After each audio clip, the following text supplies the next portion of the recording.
दुनिया में 3 श्रेणी के मनुष्य होते हैं। गृहस्थ होते हैं, विरक्त होते हैं और गुणातीत होते हैं। गुणातीत अवस्था जीवन की सर्वोच्च अवस्था है। प्रायः साधक कहते हैं कि महाराज मन चंचल है, नहीं ठहरता। गुणातीत अवस्था का अर्थ है मन एकदम मर जाना। बिना मन मरे अमृत फल नहीं मिलेगा। जिसका मन मर गया गुणातीत हो गया। लेकिन पहले गृहस्थी है, तब विरक्ति है, तब गुणातीत अवस्था है। इसलिए साहब क्रमशः कहते हैं, हद चले सो मानवा। गृहस्थी मर्यादा के अनुसार चलता है वो मनुष्य, और बेहद चले सो साध। जो बेहद चलता है, गृहस्थी की सीमा को छोड़ देता है, वो साधु। और हद और बेहद दोनों से ऊपर उठ जाता है, उसका मत अगाध है, गुणातीत है। गृहस्थ शब्द में 2 पद है, गृह और अस्थ। गृह नाम घर, अस्थ नाम स्थित। जो घर में रहे वो गृहस्थ है। यास्क मुनि ने अपने निरुक्ति में ये परिभाषा की है गृहस्थ की, गृह की, कि गृह जो पकड़ ले और जितना लाला के घर में धरो अपूर्ण लगे कि अभी मिला नहीं, पूरा हुआ नहीं। जितना ला के घर में धरो सब लगता है कम है, और मिलता और मिलता और मिलता। ये गृह का अर्थ है। ये शायद उन्होंने व्यंग में कहा हो। जो मनुष्य की खोपड़ी है तृष्णा से लबालब भरी, उस पर व्यंग है उनका। कहते हैं कि एक महात्मा अवधूत थे।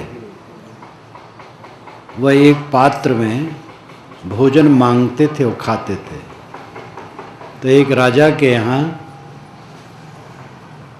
वो गए और कहे हम भूखे हैं, लाओ। तो पात्र ले लिए, तो उसमें दाल डालें, बाल्टी बाल्टी दाल डालें, और उसमें पता नहीं खो जाए। टोकरी टोकरी भात डालें और उसमें दिखाई ही नहीं दे। तो राजा का भंडार घर सूना हो गया, सब पात्र में पता नहीं कहाँ चला जाए। तो एक दूसरे महात्मा आए, तो उन्होंने उसको देखा, तो कहा अरे भाई ये तो मनुष्य की खोपड़ी है। ये धातु का बर्तन होता तो थोड़े में भर जाता, ये मनुष्य की खोपड़ी है। तो ये व्यंग है।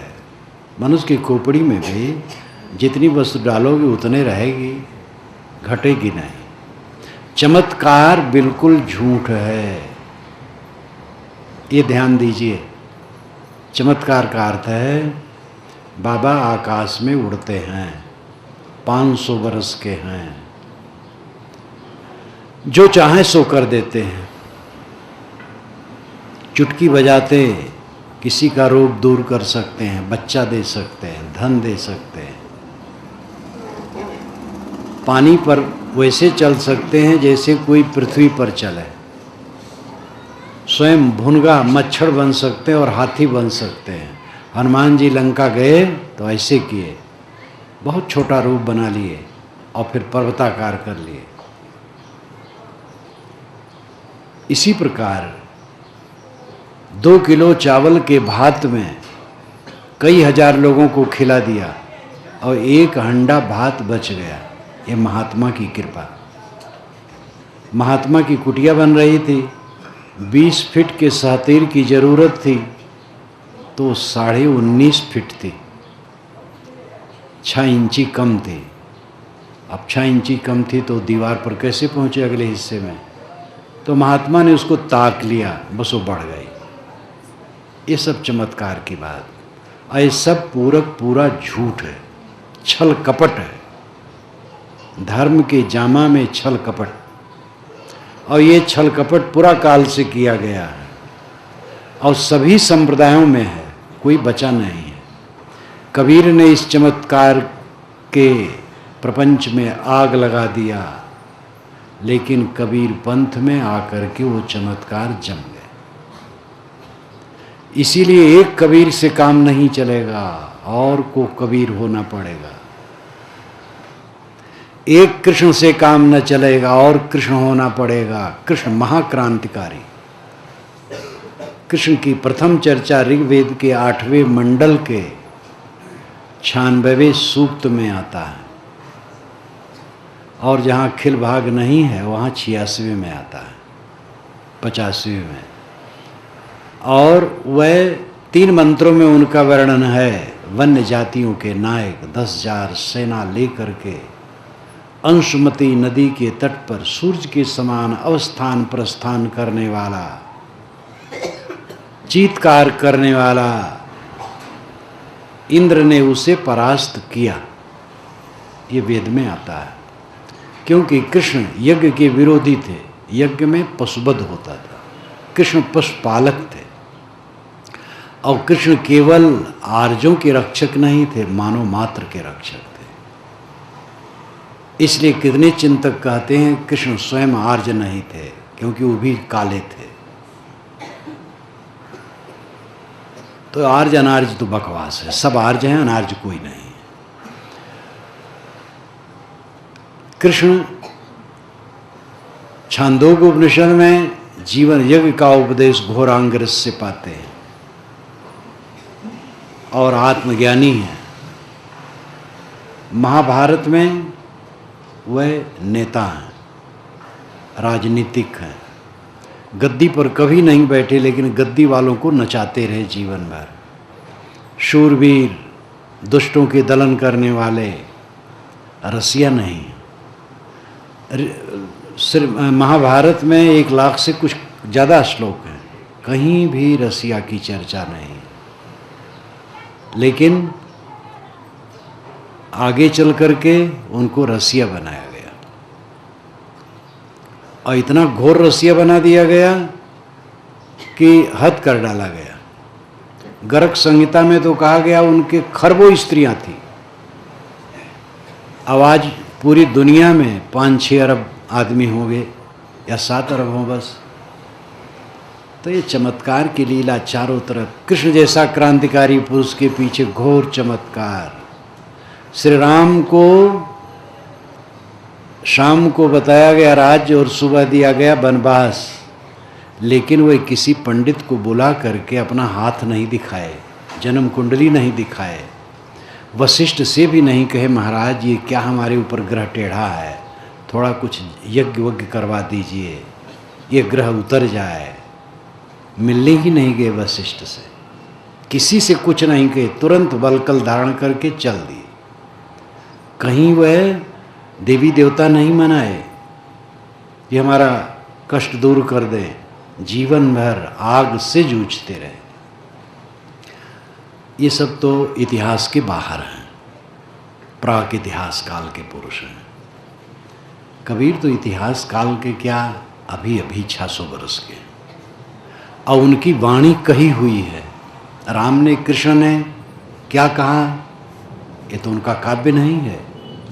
गीता भी लिखी गई है ईसा के 300-400 वर्ष पहले, और ईसा के 400-500 वर्ष बाद तक उसमें श्लोक बनते रहे। मेरी एक पुस्तक है श्री कृष्ण और गीता, छोटी सी, उसमें आप पढ़ सकते हैं। बौद्धों का जो मत ईसा के 300-400 वर्ष बाद उदय हुए हैं, उन मतों का खंडन वेदांत दर्शन में, ब्रह्मसूत्र में। और उस ब्रह्मसूत्र की चर्चा जो बौद्धों का खंडन है, उसकी यानी उपनिषद की चर्चा, वेदांत की चर्चा, ब्रह्मसूत्र की चर्चा गीता में। तो बौद्धों का विचार पहले आया, तब ब्रह्मसूत्र में गया, और ब्रह्मसूत्र से तब गीता में गया। तो इसमें समय लगता है। और बौद्धों का वो दार्शनिक विचार ईसा के 300-400 वर्ष बाद उदय हुए हैं। तो श्री कृष्ण महाराज ने कुछ लिखा राम ने कुछ लिखा ऐसा नहीं, उनके विषय में कहा गया। कबीर की तो वाणी है अत्यंत क्रांतिकारी, लेकिन कबीर के पीछे इतना चमत्कार जोड़ा गया है कि हद है, सबका चमत्कार फीका कर दिया गया। क्योंकि कमाने खाने का धंधा चमत्कार सबसे बढ़िया चीज है। अगर आप चमत्कार फैलाएं तो धन और जन बढ़ेगा। अगर यहाँ प्रचार कर दिया गया होता कि भारत से हमारे महात्मा आ रहे हैं जो सिद्ध पुरुष हैं, जो चाहें सो कर दें, तो इसके लिए बहुत बड़े मैदान की जरूरत होती। पूरा नेपाल काठमांडू उमड़ पड़ता। तो चमत्कार कमाने खाने का धंधा है और धर्म चमत्कार में डूबा है। धार्मिकों ने लौकिक लाभ के लिए चमत्कार का प्रपंच फैलाया। इससे आप सावधान हो। योग दर्शन की रचना हुए ऐतिहासिक दृष्टि से 2100 वर्ष हुए हैं और उस पर भाष्य पहला व्यास का है, वेद व्यास का नहीं। व्यास दूसरे हैं चिंतक, उनका है, और उसके बाद कई भाष्य। मैंने अपने भाष्य में सबकी चर्चा की है, जो मुख्य थे।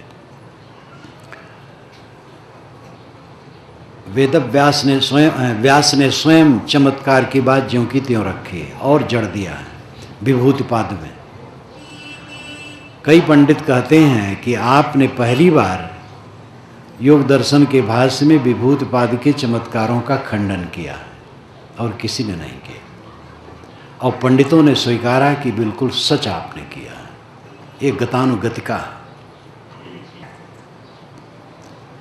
चमत्कार इतना व्याप्त है चारों तरफ कि इसको कहने में लोग समझते नास्तिकता हो जाएगी अगर खंडन करेंगे। नास्तिक होने से आप डरेंगे तो आपको सच्चा बोध नहीं होगा। नास्तिक कौन, मेरी एक पुस्तक है, पतली सी है, कबीर दर्शन का एक संदर्भ है। आप देखिए नास्तिकता से कोई बचता ही नहीं। स्वामी शंकर ने वैष्णव को अवैदिक कहा है, अवैदिक हो नास्तिक है, और वैष्णव ने शंकराचार्य को प्रच्छन्न बौद्ध कहा, अवैदिक नास्तिक हो गए।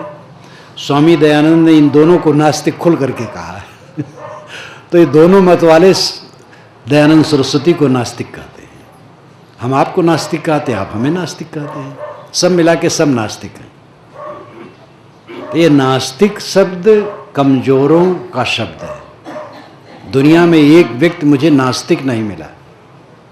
जो नैतिकता को न माने वो नास्तिक है, और नैतिकता को चोर भी मानते हैं। चार चोर जब चोरी का माल बांटते हैं तो कहते भाई ईमानदारी से बांटना, छिपाना नहीं। वहाँ भी नैतिकता का बीज है। लोग कहते मार्क्स नास्तिक है। जो मिट्टी की पिंड में ईश्वर देखता है वो आस्तिक है, जो शून्य में ईश्वर देखता है वो आस्तिक है, और जो मनुष्य में ईश्वर देखता है वो आस्तिक नहीं। मार्क्स मनुष्य में ईश्वर देखते हैं।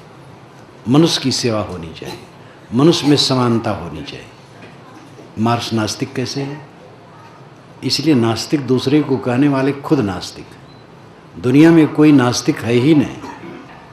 बस हमारा ईश्वर इतना लंबा है, आपका ईश्वर इतना लंबा है, इसी को लेके लड़ाई हो रही है।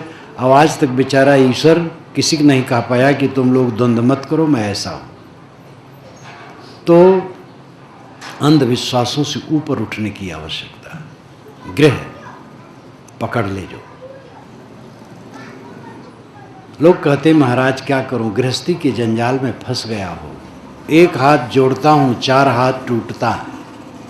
ये क्यों? वो तृष्णा ये कहलाती है।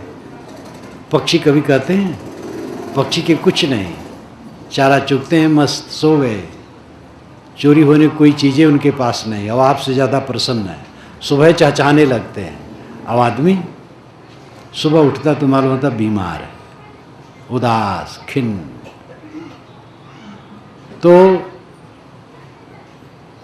गृहस्थ जो घर में रहा है, साधु भी घर में रहते हैं, उनके घर का नाम आश्रम है, कुटिया है, मठ है। इसलिए घर में रहे सुगृहस्थ, ये परिभाषा सही नहीं। गृहस्थ वह है जो विवाह करके रहे। विवाह विशिष्टम वहनम, विवाह का अर्थ है विशिष्ट ढंग से निभाना। अकेले आदमी नहीं रह पा रहा, इसलिए विवाह करता है और करना चाहिए। बाइबिल में, नई बाइबिल में भी है एक पत्र के उत्तर में कि ईश्वर अविवाहित को ज़्यादा पसंद करता है। तुम अविवाहित रह सको तो अच्छा है, ईश्वर की भक्ति करो। अब अगर तुम न रह सको तो विवाह कर लेना अच्छा है। कितना बढ़िया उत्तर है। सब वैसे नहीं रह पाएंगे, सबके इतना विवेक नहीं जग पाएगा, इसलिए विवाह करना उचित है। विवाह से गृहस्थी बनती है। आजकल मर्यादा के विरुद्ध बहुत हो रहा है और समाजशास्त्री उसको श्रेय दे रहे हैं। अमेरिका के समाजशास्त्रियों ने तो यहाँ तक कह डाला है कि विवाह निरर्थक है, विवाह प्रथा बंद होनी चाहिए, लेकिन वो पागल है। वहाँ तो ये तो कानून बनी गया है कि लड़का लड़का शादी करे, लड़की लड़की। इससे घोर पतन और कुछ हो सकता है। जिस अमेरिका को माना जाता है पूरी दुनिया में सोने की नगरी आजकल, वहाँ इतना घोर पतन है कि लड़का लड़का शादी करता, लड़की लड़की शादी करती है। क्या मतलब होता है? विवाह ठीक है। विवाह के बाद परस्पर में मधुरता की जरूरत है। पति पत्नी अगर मधुरता से बात करते हैं, मधुरता से रहते हैं, तो 3 पीढ़ी का कल्याण होता है। पति पत्नी गृहस्थी के रीढ़ हैं। पति पत्नी आपस में मधुर बर्ताव वाले हैं, एक दूसरे को समर्पित।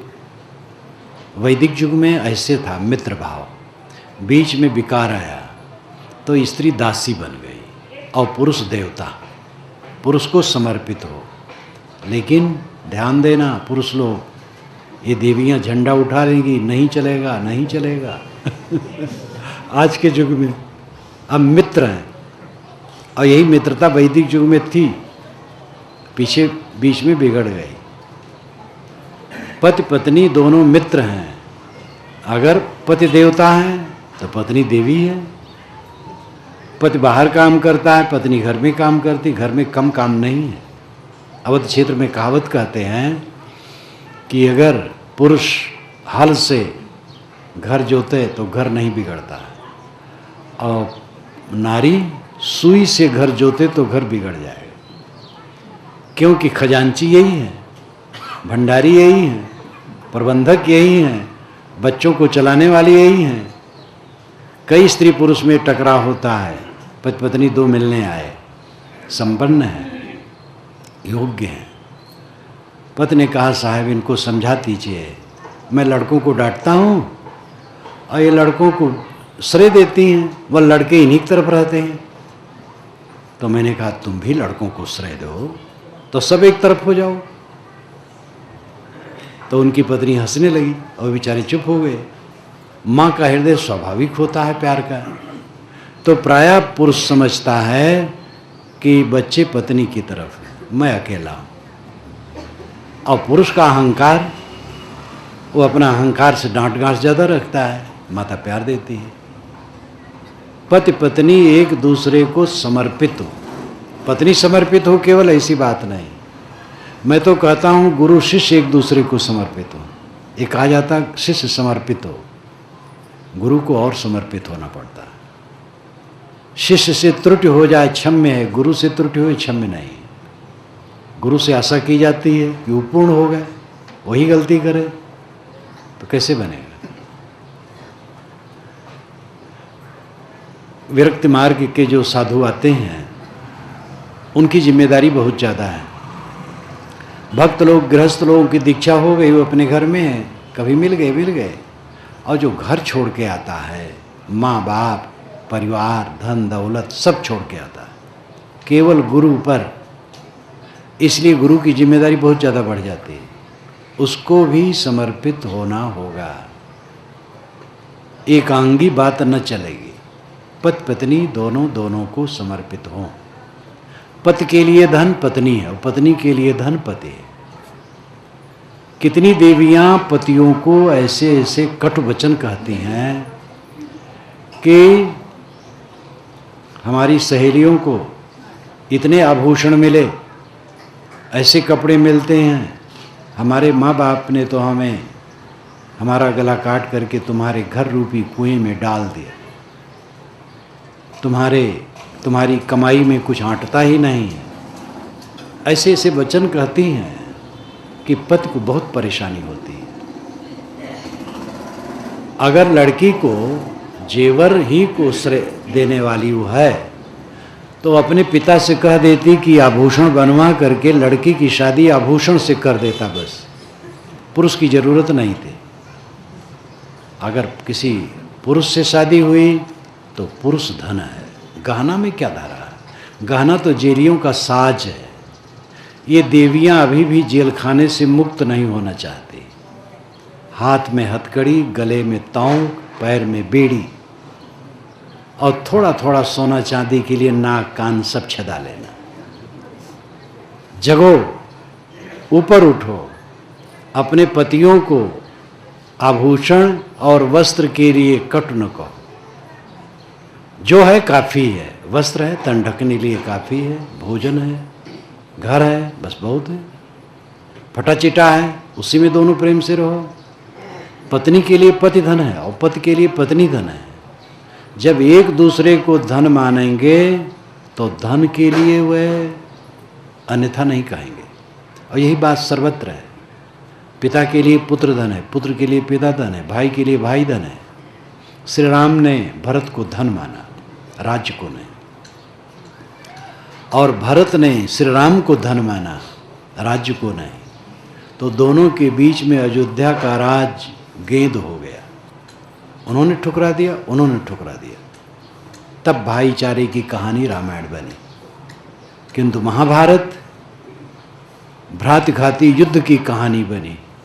दोनों राज के लिए कट के मर गए।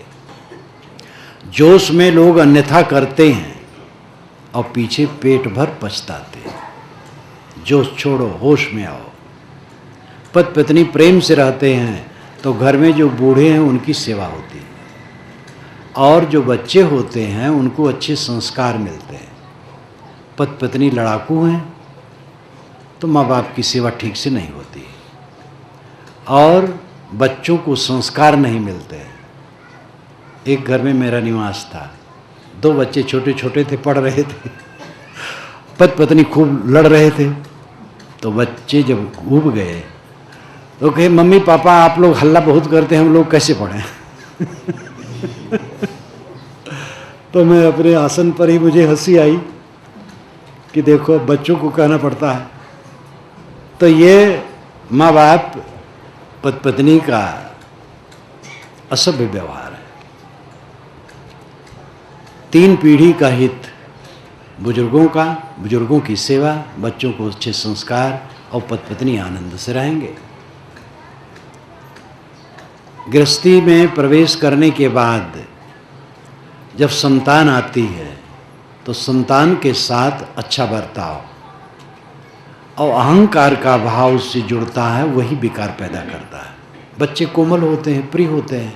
जब जवान होते हैं तो उनकी रुचियां होती हैं, उनके संस्कार, उनके स्वभाव, उनके गुण कर्म, तो भिन्नता होती है और उसमें खटकता है। फिर माता पिता बच्चों को कटु कहते हैं, डांटते हैं। डांटना कभी बुरा नहीं है, लेकिन जब आप 20 बार प्यार करेंगे तो एक बार की फटकार गलत नहीं होगी। अगर आप फटकार ही फटकार करें, प्यार न करना जाने, तो बच्चे कब तक श्रद्धा समर्पित करेंगे? ये ध्यान देने योग्य बात है। स्नेह की जरूरत है, प्यार की जरूरत है, सहने की जरूरत है। आपका बच्चा भले है, लेकिन वो एक स्वतंत्र जीव है, उसके अपने संस्कार हैं। बच्चों को अच्छे संस्कार दो, सीख दो, समझ दो, और वो जैसे हैं उसको स्वीकारो। जैसे करेंगे वैसे भरेंगे, मजबूरी है, करोगे क्या? विचारों की भिन्नता है तो उसको लेकर के कोई परेशानी नहीं है, सहो। कहीं कहीं सचमुच बच्चे गड़बड़ होते हैं, उसको भी सहना पड़ता है। लड़ने से बिगड़ने के सिवा और कुछ नहीं होगा। सदैव समता और शील में आनंद है। मन क्यों उलझता है? जो लोग शिकायत करते हैं कि मन बड़ा चंचल है, किसने बनाया है चंचल? हम लोगों ने बनाया है। अहंकार, क्रोध, तृष्णा, लोभ, ईर्ष्या, द्वेष, थोड़ी थोड़ी बातों को लेकर के कलह, भोग वासना, हर चीज का लोभ लालच, इन सारे विकारी कार्यों के कारण मन में कूड़ा कबाड़ इकट्ठा होता है और ये कूड़ा कबाड़ मन को उद्वेगित करता है और फिर शांति नहीं मिलती। मन को हमने बिगाड़ा है और हम ही को मन को ठीक करना पड़ेगा। इसलिए विचारवान बनो, आहार विहार शुद्ध रखो। अंडा मांस मछली ये मनुष्य के स्वास्थ्य के लिए ठीक नहीं, सभ्यता के लिए भी ठीक नहीं, धर्म की दृष्टि से भी ठीक नहीं। ये उदाहरण देना शास्त्रों में लिखा, पुराणों में लिखा है। पुराणों में लिखा है, लेकिन पुराणों में तो बहुत बात लिखी है। दास प्रथा आप जानते हैं कि पुराणों में, नेपाल में तो अभी बहुत दिन तक रहा, अभी थोड़े दिन से दास प्रथा खत्म हुई है। भारत में बहुत पहले खत्म हुई। पूरी दुनिया में दास प्रथा थी, लेकिन दास प्रथा उचित तो नहीं थी। इसलिए उदाहरण से कोई बात सही नहीं होती है। अंडा मांस मछली का त्याग होना चाहिए, सात्विक भोजन, नशा का त्याग। गृहस्थ करके नशा मांस का भी त्याग न करोगे। हर गृहस्थ को विवेकवान संतों की संगत करना चाहिए। संत के नाम पर धूर्त हैं, धार्मिक गुरु के नाम पर धूर्त हैं, लेकिन इसीलिए संत और गुरु अपने आप में लांछित नहीं है। कंकर है और कंचन भी है, चावल है, भूसी भी है। भूसी छोड़ो, चावल लो। किसी संत गुरु से जुड़ना चाहिए और विचार लेना चाहिए। फैमिली डॉक्टर होते हैं, इसीलिए इसी प्रकार फैमिली गुरु भी होना चाहिए। किसी गुरु संत से जुड़ करके तो आपको अच्छे विचार मिलेंगे। बस सावधानी चाहिए कि धोखेदार वाला गुरु न मिले। चमत्कारी बाबा जो होते हैं, भगवान के दर्शन कराने वाले जो होते हैं, आनंद फानन में सब रिद्धि सिद्धि देने वाले होते हैं, ये धोखेबाज है। दर्शन जिसके होते वो दृश्य होता है। यत् चक्षुषाना पश्यति येन चक्षुंष पश्यति तदेव ब्रह्मत्वं विद्यनेदम यदमुपास्ते। ये श्रुति वचन है। जिसे आंखें नहीं देखती, जिसकी सत्ता से आंखें देखती हैं, उसको तू ब्रह्म जान। आंखों से देख करके जिसकी तू उपासना करता है वो ब्रह्म नहीं है। गोस्वामी जी हर जगह श्री राम के सौंदर्य में आगंतुकों को मोहा दिया, लेकिन जब उन्होंने सही बात कही तब कहा, देखी सुनी गुनी मन माही, मोह मूल परमार्थ नाही। जितना देखो सुनो गुनो, मोह पैदा करने वाला है, परमार्थ नहीं। इंद्रिय और मन के झरोखों से दुनिया को हम देखते हैं, उसी में क्षोभित होते हैं, और वो दुनिया की वस्तु हमारे पास रहने वाली नहीं। कितना प्रिय से प्रिय है उसका वियोग होता है। पति पत्नी जो साथ साथ हैं, थोड़े दिन में बूढ़े हो जाते हैं। जब वे जवानी में इकट्ठे होते हैं तो एक दूसरे को स्वर्ग मानते हैं, और कुछ ही दिन में एक दूसरे को नरक मानने लगते हैं। संसार का सारा रंग बदरंग हो जाने वाला है, और इस पर सब समय संतों ने, ऋषियों ने, महात्माओं ने निर्देश किया कि कबीर धूर सकेली के पुड़ी जो बांधी ये, 4 दिवस का देखना अंत खेह की खेह। बालू धूल बटोर करके मैंने एक शरीर की पुड़िया बांध ली। 4 दिन का देखने भर का, अंत में धूल का धूल। कबीर नौबत आपनी दिन 10 लेहू बजाए, यह पुरपट्टन यह गली बहुर न देखो हुआ है। अब श्री आज्ञा साहब ये आश्रम देखने नहीं आएंगे, ये बानेश्वर की गली और काठमांडू की सड़कें देखने नहीं आएंगे, भक्तों को समझाने नहीं आएंगे। ये सामने है इसलिए इसका उदाहरण दिया। ऐसे सबका है, कोई नहीं आएगा।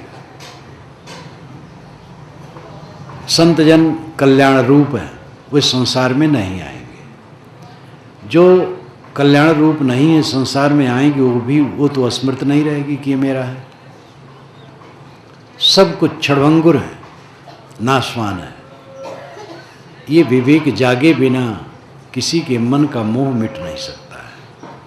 साधना में प्रगति क्यों नहीं होती? क्योंकि वैराग का अभाव है। वैराग शब्द आप लोगों ने साधुओं की जिम्मे छोड़ दिया है। गृहस्थों के निकट वैराग नहीं आना चाहिए, लेकिन वैराग स्त्री पुरुष गृहस्थ विरक्त सबके लिए महौषधि। बिना अनासक्त हुए किसी का चित्त शांत नहीं हो सकता है। हर गृहस्थ को चाहिए कि नियम बनावे, अकेले में बैठे। संध्योपासना का विधान हुआ था, दुर्भाग्य से ब्राह्मण क्षत्रिय वैश्यों मात्र के लिए था। मुसलमानों में ऐसा नहीं है। नमाज 5 वक्त मुसलमान मात्र के लिए, चाहे वो सैयद हो, शेख हो, पठान हो, झुलवा दुनिया हो, मेहतर हो, जितने मुसलमान हैं सब के लिए 5 वक्त नमाज और सब के लिए मस्जिद है। हिंदू में अंधजों के लिए मंदिर में प्रवेश नहीं है। ब्राह्मण क्षत्रिय वैश्य के लिए संध्योपासना है, द्विजाति, शूद्र के लिए नहीं है। ये दुर्भाग्यपूर्ण है। वेदों में कहीं नहीं कहा गया है कि उपासना के अधिकारी अमुक वर्ग के लोग हैं। पंच एमिरे जनाः, ये ऋग्वेद के मंत्र का अंश है। पंच एमिरे जनाः, एमिरे नाम हवन करना। पंच जनाः, पंचजन यज्ञ करते हैं। पंचजन कौन है? ब्राह्मण क्षत्रिय वैश्य शूद्र निषाद। और ये पंचजन शब्द अनेक बार दोहराया गया है और सबका अर्थ यही। विदेशी विद्वानों ने दूसरा अर्थ किया है, सायण ने यही किया। सायण का अर्थ ही सच है। वैसे विदेशी विद्वानों के कई अर्थ सच है, कहीं सायण से भी गलती हुई है, लेकिन यहाँ सायण का अर्थ बिल्कुल सच है। मैंने अपने वेद में लिखा है, ज्ञानी, शासक, व्यवसायी, शिल्पी और श्रमिक, ये 5 वर्ग पूरी दुनिया में सब समय रहे हैं और सब समय रहेंगे। संध्योपासना का अर्थ है संध्या काल में उपासना। संध्याएं 4 हैं, रात और दिन का जोड़ सुबह है, दिन के दोनों पक्षों का जोड़ दोपहर है, दिन और रात का जोड़ सायंकाल है, जैसे ये समय, और रात के दोनों पक्षों का जोड़ आधी रात है। आधी रात में लोग सोते हैं, इसलिए आधी रात की संध्या को नहीं रखा गया। सुबह, मध्याह्न और शाम 3 समय रखा गया, लेकिन वो भी किताब में है। कितने द्विजात के लोग हैं जो संध्योपासना करते हैं। संध्योपासना का विधान वैदिक हो, कोई बात नहीं। संध्योपासना का अर्थ है संध्या काल में बैठ करके अपने आत्मा के निकट आओ। उपासना, उपनिकट आसना, बैठना, अपने आत्मा के निकट आ जाओ। सुबह से शाम तक धाएं धाएं दुनिया के प्रपंच में दौड़ रहे हो, तो थोड़ा समय अकेले बैठ जाओ, अपने आत्मा के पास आओ। जब ये रोज काम करोगे तो धीरे धीरे सधेगा, मन ठहरेगा, और उसके साथ जो प्रपंच है वो भी घटाओ। जहाँ गए अहंकार पूर्वक बात की, बात बात में लड़ गए, नौकर से लड़ गए, मालिक से लड़ गए, बच्चों से लड़ गए, दुकान पर सामान खरीदने गए वहीं लड़ गए। लड़ने भिड़ने की जो प्रवृत्ति रखेगा वो शांति नहीं पाएगा। क्षमा कर देना, गम खाना, संतोष करना, तब मन में शांति आएगी। भोग की तृष्णा रखोगे कभी मन स्थिर नहीं होगा। कम से कम वस्तुओं में गुजर करने की प्रवृत्ति वाला शांति पाता है। जो अधिक से अधिक चाहता है उसको कभी शांति मिल ही नहीं सकती। जो लड़ना चाहेगा, तृष्णा रखेगा, भोग लोलुप होगा, अधिकार की इच्छा रखेगा, मेरी बात मानी जाए, मेरी बात नहीं माना तो मार तुर्रम खा बन गए, लाल लाल हो गए, ऐसे लोगों को शांति मिल सकती है। ये तो विचारों का अंतर है। मेरी बात कोई नहीं माना, नहीं माना।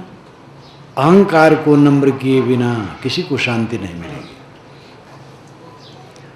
हर स्त्री पुरुष को चाहिए रोज अकेले में बैठें, ज्ञान के ग्रंथ को पढ़ें, चिंतन करें, अपने दोष को घटावें, सद्गुणों को बढ़ावें, मन की शांति वाला काम करें। ऐसा करते करते होगा, पक्का है होगा। मोक्ष और भोग, भोग परतंत्र है, मोक्ष स्वतंत्र है। भोग में हम परतंत्र हैं, मोक्ष में स्वतंत्र हैं। मोक्ष सरल है, भोग कठिन ही नहीं, असंभव है। भोग मिलता है ग्रहण से, मोक्ष मिलता है त्याग से। ग्रहण करने में सब परतंत्र है, त्यागने में सब स्वतंत्र है। ये चीज़ जो अगली बिल्डिंग है मुझे मिल जाए, वो कैसे मिल जाएगी? वो दूसरे की है। लेकिन वो मुझे देना चाहें, मैं कहूँ मुझे नहीं चाहिए, तो क्या कठिनता है? छोड़ने में हम सरल हैं, पकड़ने में कठिनता है। जवानी जिनकी चली गई कहाँ से आएगी? जवानी बुढ़ापा सब बराबर है आत्मज्ञानी के लिए, कोई इच्छा ही नहीं है। त्याग से ही मोक्ष होता है और त्याग में सब स्वतंत्र है। भोग ग्रहण करने से होता है और भोग में सब परतंत्र है। राजे महाराजे कितना राज चाहते हैं, नहीं मिलता है। नेता लोग सब मंत्री बनना चाहते, प्रधानमंत्री बनना चाहते हैं, सब कैसे बनेंगे? अब तो जनतंत्र यहाँ हो गया है, कई पार्टियाँ हैं, सब पार्टी के लीडर प्रधानमंत्री होना चाहेंगे, होगा तो एक ही। तो भोग परतंत्र है, मोक्ष स्वतंत्र है, व्यक्तिगत है। कामना छोड़ दो मोक्ष, इच्छा छोड़ दो मोक्ष। सबको आध्यात्मिक काम करना चाहिए। और कितने साधु हैं जो इसी के लिए कमर कसे हैं। ऐसे भी साधु हैं जो ध्यान चिंतन मनन नहीं करते, ये उनका दुर्भाग्य अपना बनाया है। और गृहस्थों में तो और असावधानी है। संत आए, आप लोग इकट्ठा हो रहे हैं, ये धन्यवाद है, आपकी श्रद्धा की प्रशंसा। किंतु इससे प्रेरणा लेकर के आप स्वयं तत्पर हो। जो आपका हृदय घर है उसको ठीक करने से आपका मंगल होगा। और सबका हृदय घर अलग अलग है, अपने अपने हृदय घर की व्यवस्था करो। कबीर साहब ने कहा, संतो घर में झगड़ा भारी। ऐ संतो, घर में बहुत भारी झगड़ा मचा हुआ है। वो घर क्या है? हृदय। उन्होंने ये भी कहा, घर में झगड़ा होत है सो घर जारो डारो जारी। घर में झगड़ा होता है सो घर डारो जारी। जिस घर में झगड़ा होता है उसको फूंक दो। तो ये नहीं कि घर में कहीं झगड़ा हो जाए तो मकान को जला दो। ये हृदय घर में झगड़ा हो रहा है, इसमें ज्ञान की आग लगा दो और अहंकार भस्म हो जाए। तो सुबह शाम अकेले में बैठो, अपने गुण दोषों पर विचारो, दोषों को घटाओ, अहंकार को झुकाओ, विनम्र बनो। पति पत्नी में टकराव अहंकार कारण है, गुरु शिष्य में टकराव भी अहंकार कारण है, भाई भाई में टकराव, गुरु भाई में टकराव अहंकार कारण है। कहीं भी अहंकार आता है टकराव होता है। एक दो व्यक्ति के अहंकार के परिणाम में विश्व युद्ध हुआ है।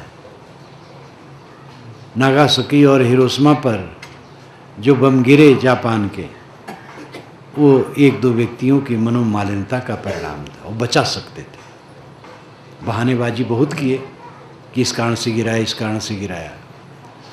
और जापान में जो जरूर क्षति हुई, लेकिन जापान इतना विकसित हुआ कि अमेरिका को झुकना पड़ा उसके सामने। जापान के सामान अमेरिका में पटे तो अहंकार को झुकाए बिना कभी कल्याण नहीं हो सकता है। एक दो संतान होने के बाद संयमी बनो। मैं तो कहा था पीछे दिनों में, संतान जिसके न हो वो दुखी न हो। वे समझ लें कि प्रकृति ने आधी झंझट काट दी है और वे साधना में लगे। जिनके बाल बच्चे उनको निभाना, वो कहाँ जाएंगे? निभाएंगे। जिनके बाल बच्चे नहीं हैं उनका रास्ता हल्का है और वे अपने तन मन वचन धन को सन्मार्ग में वे करें, साधना में लगावें, शांति लें। इसके लिए देवी देवखुरी न भटकें। बच्चा के लिए बाबा के पास तमाम बाबा और बच्चा देने वाले बैठे हैं, मालूम होता झोली में वो बच्चे रखे हैं। ये सब भ्रांति। जीवन में एक होता है धन कमाने का समय, उसके पश्चात फिर साधना में लगना चाहिए। सेवा मुक्ति सरकार दे देती है 60 वर्ष की उम्र में, लेकिन अनेक गृहस्थ 90 वर्ष के हो जाए तो भी सेवा मुक्ति नहीं लेना चाहते। हर गृहस्थ को चाहिए, अगर बाल बच्चे हैं तो उनको जिम्मेदारी दे दो और अपना हल्का फुल्का बनो। वानप्रस्थी का विधान पूर्वजों ने क्यों किया था? 50 वर्ष के हो जाओ, वानप्रस्थी हो जाओ। बच्चों को केवल निर्देश कर दो, अपना साधना में लग जाओ। अब तुम भी वहीं बैठे हो और बच्चों को परेशान करते तो आपस में लड़ाई होगी ही। हट जाओ थोड़ा। पहले जंगल बहुत था, जंगल में वो रहने लगते थे झोपड़ी डाल करके, वानप्रस्थी। अब उतना जंगल नहीं है, लेकिन तो भी घर ही में एक तरफ एक कमरे में रहो, साधन भजन करो और उचित निर्देश बच्चों को कभी कर दो, बहुत छेड़खानी न करो और हानि लाभ उनके जिम्मे छोड़ दो। अपने को हल्का फुल्का बनाओ। लेकिन मलकई की कामना ऐसी होती है, चाबी बांधे घूमने में बड़ी गर्माहट आती है। एक घर में जब पहुंचा, कार्यक्रम था मेरा, तो बुढ़िया 75 वर्ष की थी, उसने बंदगी की, धनी थी। तो मैंने कहा, माता जी आनंद से रहती हो ना, नींद आती है ठीक से? कि साहब नींद ठीक से नहीं आती। तो मैंने कहा चाबी तुम ही रखती हो? तो हंसने लगी। तो कमर में बांधे थी झप्पा दिखाई। मैंने कहा तुम क्यों रखती हो? कि मेरे पति जो हैं बड़े भोले भाले हैं और 3 बच्चे हैं बड़े तेज हैं, और अगर मैं उनको दे दूं तो एक ही खा जाएगा, और व्यापार चलता है, खेती होती है, धन माल की कमी नहीं महाराज, लेकिन बच्चे सब तीनों बड़े तेज हैं। तो मैंने कहा तुम कब तक ये चाबी बांधे रहोगी? कितनी उम्र है? कि 75। हम के कब तक बांधोगी? तो हंसने लगी। मैंने कहा 3 बच्चे हैं, एक अपना, 4 हिस्सा कर लो तो कम से कम नींद बढ़ जाएगी तुम्हारी। और पूरी चाबी रखोगी तो तुम्हारी नींद नहीं आएगी। तो आदमी में जो मलकियत की भावना है, चौधराना गांठने की, ये तृष्णा शांत हुए बिना कोई शांति नहीं पा सकता। कितने महंत लोग हैं, गुरु लोग हैं, महंती नहीं छोड़ना चाहते हैं,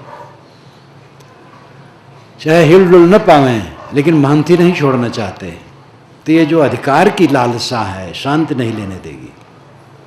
अधिकार की लालसा से ऊपर उठो, साधना भजन में लगो। गृहस्थी धर्म में अगर कोई ठीक से चले तो विरक्ति का नंबर आ सकता है। कई गृहस्थ पूछते हैं महाराज घर छोड़ने से कल्याण होगा कि घर में हो जाएगा? मैं कहता हूँ भैया, ना घर में कल्याण होगा ना घर छोड़ने से कल्याण होगा। मोह छोड़ने से कल्याण होगा। घर छोड़ दो, मठ बना लो, मठ में मोह कर लो, वहीं कल्याण नहीं होगा। बाल बच्चे छोड़ दो, चेला बनाओ, चेला में मोह कर लो, वहीं कल्याण नहीं होगा। कुछ न बनाओ, अपने अहंकार ममकार में मोह रहेगा, उससे कल्याण नहीं होगा। इसलिए घर में हो, घर में वैराग करो, घर न छोड़ो। घर में वैराग करते करते जब ओवरफ्लो हो जाएगा वैराग का, तो घर भी छोड़ सकते हो। लेकिन घर छोड़ दिए और 4 दिन के बाद सोचिए अरे घर अच्छा था, तब फिर जब घर में आओगे तो आपकी इज्जत खराब हो जाएगी। एक सज्जन की ही दशा हुई थी, धनी आदमी थे और अधिकारी थे, रिटायर्ड हुए, और उनके बच्चे और बड़े बड़े अधिकारी हो गए, क्योंकि पढ़ाई लिखाई का ज़माना बढ़ा है। उनके 4 बच्चे थे, कोई इंजीनियर, कोई डॉक्टर, कोई प्रोफेसर। तो उनके अहंकार की बात थी, उनको लगे कि बच्चे बात नहीं मानते हैं, आदर नहीं देते हैं। ये जो बोध है अपमान का, तिरस्कार का, ये अपने अहंकार का फल है। इसीलिए वानप्रस्थ की जरूरत है ना, कि बच्चे अपने ढंग से रहें, आप अलग से उसमें रह करके भजन साधन करो। तो गुरु महाराज के पास आए, ये अयोध्या की बात है और फैजाबाद की। फैजाबाद में वो रहते थे, अयोध्या में उनका गुराश्रम था। तो कभी कभी वो आते थे जब गुराश्रम, तो अब साधुओं का भोजन अपना साधारण बनता है, मोटा चावल बन गया, दाल, टिक्कर, साधु लोग रोटी को टिक्कर कहते हैं, मोटी मोटी रोटी बना ली, सब्जी है तो है, नहीं तो है नहीं, अपना खा लिए। तो जब वो आवें तो गुरु जी बड़े व्यवहारिक रहें, उनके लिए थोड़ा पतली रोटी और घी लगवा दें, थोड़ा चावल महीन करवा दें, सुबह उनके लिए दूध जलपान कर दें। अब वो घर से एकदम नाखुश हो गए और कहे, महाराज अब मैं घर नहीं जाऊंगा, अब आपकी शरण में रहूँगा। उन्होंने बहुत समझाया, नहीं माने। लड़के आए, नहीं माने, रहने लगे। तो पहुनई की बात 2-4 दिन की होती है, रोज रोज तो सामान्य में चलेगा। तो अब साधुओं के साथ चटाई पर सोना, और जो साधुओं का टिक्कर है वही वो भी खाना, और सुबह जलपान, कहीं उबला हुआ चना और कभी कुछ। अब धीरे धीरे उनको लगने लगा कि बड़ा मुश्किल होगा। तो एक दिन सरजू नदी में स्नान करके रेत में खड़े थे और एक हाथ की कलाई दूसरे में पकड़ के ऐसे नाप रहे थे, ये कुछ पतला हो गया। और उनके गुरुजी समझ रहे थे, लेकिन उनके गुरुजी खूब चलते पुर्जे थे। वो सोचे काफ़ी टूट जाए तब बात सामने आवे। इतने में गुरुजी सामने आ गए, कहे, कहो भैया क्या बात है? तो शर्मा गए, कहे दुबले हो गए, कहे महाराज क्या करूं, अब समझ में नहीं आता है, आश्रम में मैं रह नहीं पाऊंगा। तो मैंने कहा, तो उन्होंने कहा ठीक है मैं प्रबंध करूंगा। गुरुजी उनको समझा दिए। आश्रम में गए, बीमार पड़ गए, जोर से बीमार पड़ गए, क्योंकि समझा दिए थे गुरुजी, बोली बंद। गुरुजी ने फ़ोन किया घर, लड़के आ गए गाड़ी लेकर के कि देखो तुम्हारे पिता बहुत बीमार हो गए हैं, इनको संभालो। तो देखें तो बोले नहीं, हाथ पैर डोले नहीं, क्योंकि वैसी बीमारी हो तो बोल भी दें, बनी बनाई बीमारी में तो और सावधानी बरते। तो गुरु ने कहा अब देखो देर करने की जरूरत नहीं, गाड़ी में ला दे। ले गए और अपने घर में ले गए। लड़का ही एक डॉक्टर था, और डॉक्टर आ गए, जांच करने लगे, कुछ पता नहीं चलता था। डॉक्टर कुछ दवाई देते हैं, कुछ दवाई दिए, तब वह थोड़ा होश में आए। तो कहे मैं कहाँ हूँ? तो गुरुजी ने कहा तुम अपने घर में हो। तो रोने लगे, महाराज मैं घर में नहीं रहूँगा, आश्रम में मर जाऊँगा वहीं ठीक है, यहाँ कौन ले आया? बड़े जोर से रोए। गुरु ने कहा देखो मुझे गुरु मानते हो तो मेरी आज्ञा मानना पड़ेगा, ये बच्चों का अपमान हो रहा है, तुम्हें घर में रहना है। कहे महाराज अब क्या कहूँ, जब आप ही त्याग रहे हैं तो मैं क्या करूँ? तो अब गुरु इतने सावधान थे भाई, व्यवहारिक थे, अब ऐसा कहे उनकी इज्जत भी रही और घर में रहने लगे। लेकिन अगर आप लोगों में से मेरे पास कोई आओ तो ऐसा मैं नहीं कर पाऊंगा। मैं तो आपके घर फोन कर दूंगा कि आपके पिताजी घबरा रहे हैं, इनको ले जाओ। इसलिए कोई मेरे पास इस तरह से ना आना। तो घर में हुआ खटपट, चल बाबा के मठ पर, और मठ पर बताया काम, तो बंदे रमता रहा। इससे काम नहीं बनेगा, गृहस्थी में रहो, जहाँ जो है वहीं रहें। वैराग के लिए पूछना नहीं पड़ेगा। एक युवक आया, ला करके आया था, 28 वर्ष की उम्र थी और कई महीनों रहा। मैंने कहा बेटा तुम घर चले जाओ, 30-35 वर्ष की बात है। वो नहीं जाना चाहता था, मेरा पैर पकड़ करके रो डाला मैंने कहा तुम्हारे में वैराग नहीं है, तुम घर चले जाओ, नहीं तो एक दिन अपने आप जाओगे। तो गया तो एक बार पत्र लिखा कि साहब मुझे जब पूरा वैराग्य हो जाएगा तो आप मुझे बुला लीजिएगा। तो मैंने उसको उत्तर लिखा और उत्तर में लिखा कि एक महिला गर्भवती थी, तो एक दिन भोजन करने के बाद उसने अन्य स्त्रियों से कहा कि लगता है आज मुझे बच्चा पैदा हो जाएगा, तो जरा घर वाली दूसरी देवियां ध्यान रखें, जब मुझे बच्चा पैदा होना हो तो मुझे जगा देंगी। तो सब स्त्रियां हंसने लगी, अरे बेहूदी तू ही सबको जगाएगी। तो मैंने उसको लिखा कि भैया जब तुम्हें वैराग लगेगा तो तुम स्वयं भाग के आओगे, मुझे बुलाना नहीं पड़ेगा। लेकिन अब वो 20 वर्ष से ज़्यादा हो गया है, मिलता ही नहीं। तो ऐसा वैराग काम नहीं करता है, जो जहाँ है वहीं वैराग करें। वैराग का मतलब है विराग, मोह न करना, अनासक्त रहना। अनासक्त रह करके काम करो, अपनी कमाई में कुछ पर सेवा करते रहो और दुखी दीन की सहायता करते रहो। घर में बड़ा खटपट है, प्रपंच है, कुछ सन्मार्ग में वे करने से चित्त की शुद्धि होती है। साधु का कर्तव्य है उस सद्ज्ञान का दान करें, गृहस्थ का कर्तव्य है जो उनके पास है उससे सेवा करें, और करते ही जो समझदार हैं। ये सब गृहस्थी के अंग हैं। गृहस्थी के अंग बहुत हैं। गृहस्थी आश्रम सबसे अधिक व्यापक है। इसी से इंजीनियर, डॉक्टर, नेता, प्रोफेसर, विद्वान, संत, सूरवीर सभी निकलते हैं। गृहस्थी का सुधार हो जाए तो सबका सुधार हो जाए। इसीलिए साहब ने कहा है पहले जन्म पूत का भयु बाप जन्म या पाछे। पहले पुत्र जन्मा तब बाप जन्मा। किसी को पुत्र जन्मता है तो उसको बाप कहा जाता है, वो पुत्र बाप कहता है। आप किसी गली में नहीं सुने होंगे कोई कहता जाए कि फलाने घर में बाप जन्मा है, पुत्र जन्मा कहते हैं। पुत्र जन्मता है, जब वो बड़ा होता है तो अपने पिता को बाप कहता है। इसलिए अगर पुत्र का सुधार हो जाए तो पिता का सुधार अपने आप हो जाएगा, और पिता का सुधार हो तो पुत्र का सुधार हो जाएगा। इसलिए खाने पीने की चीज़ें करीब करीब सबको मिलती है। ज़्यादा अहंकार और दुर्गुण ये कलह मचाते हैं। घर गृहस्थी वह घर है जहाँ पर एक दूसरे से मधुरता पूर्वक बोलते, मुस्कुरा करके बोलते, मीठे वचन बोलते हैं। शाम को घर में इकट्ठे हो, एक दूसरे से हंस हंस कर बात करो।